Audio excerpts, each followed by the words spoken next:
បាទសួស្តីបងប្អូនហ្នឹងហើយខ្ញុំមានកម្មវិធីមួយឈ្មោះថា WhatsApp អញ្ចឹងកម្មវិធីហ្នឹងយើងសម្រាប់ edit ឬក៏ design រូបភាពរបស់យើងបងប្អូនហ្នឹងហើយឥឡូវយើងចូលទៅកម្មវិធីហ្នឹងសិនទៅហ្នឹងបាទវាចេញតម្រង់បែបនេះយើង select យករូបយើងមួយមកបាទឥឡូវខ្ញុំរើសកន្លែងផ្ទាំងដាក់ background ខាងក្រោយបាទនេះបងប្អូនបាទយើងចង់ដាក់background មួយណាក៏បាននៅខាងក្រោយ background គេដាក់ spray ឲ្យស្អាត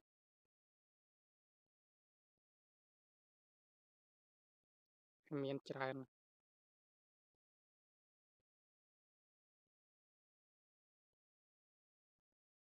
បាទអញ្ចឹងថយក្រោយសិនមកយើងមើលកន្លែងផ្សេងទៀត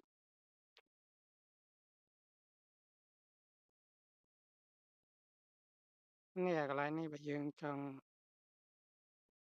ដាក់ពុកមាត់អីក៏បានដែរបាទពុកមាត់ស្មូមអញ្ចឹងមកបាទ consent មកក្រោយអានេះខ្ញុំធ្វើឧទាហរណ៍ទេហើយយើងចង់ឲ្យវា search ក៏បានដែរបាទរូបយើង search ឃើញឲ្យស្អាតហើយបើយើងចង់ដាក់ search អញ្ចឹងបើយើងចង់ save វាយើងចុច apply សិននេះចុច apply នេះហើយចាំយើងចុច save ខាងលើអ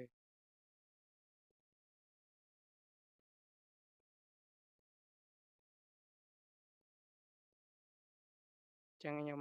មើលកន្លែងផ្សេងទៀត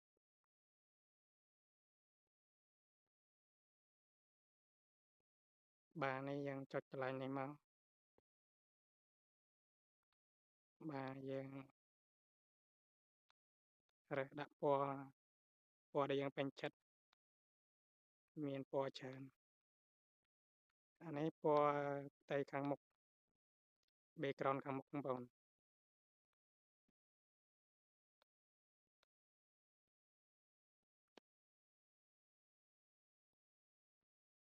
ចុចបកកសិនមក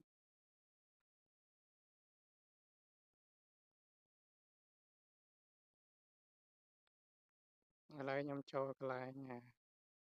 អញរូបភាពមិញដែរឥឡូវខ្ញុំធ្វើឧទាហរណ៍មួយសិន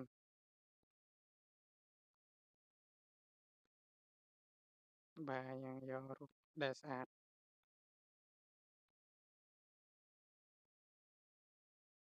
នេះយករូបនេះដូចជាតំណត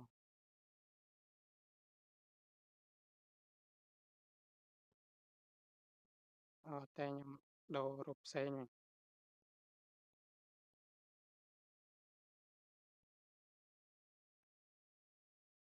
យើងរក background ណាដែលវាស៊ីគ្នា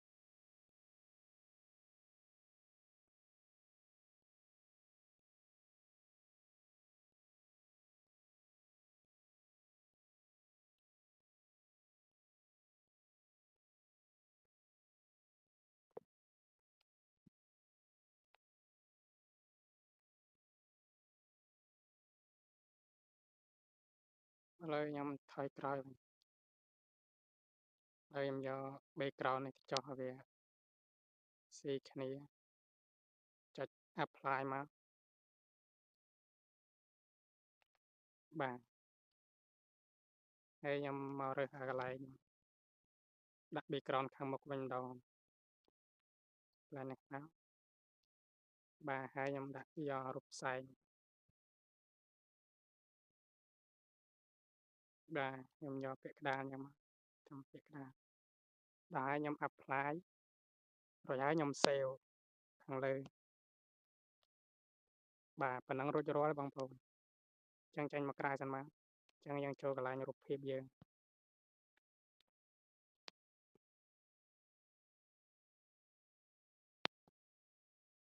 បាទនេះបងប្អូនបានហើយអញ្ចឹងអត់មានអីច្រើនទេមានតែប៉ុណ្ណឹងបងប្អូន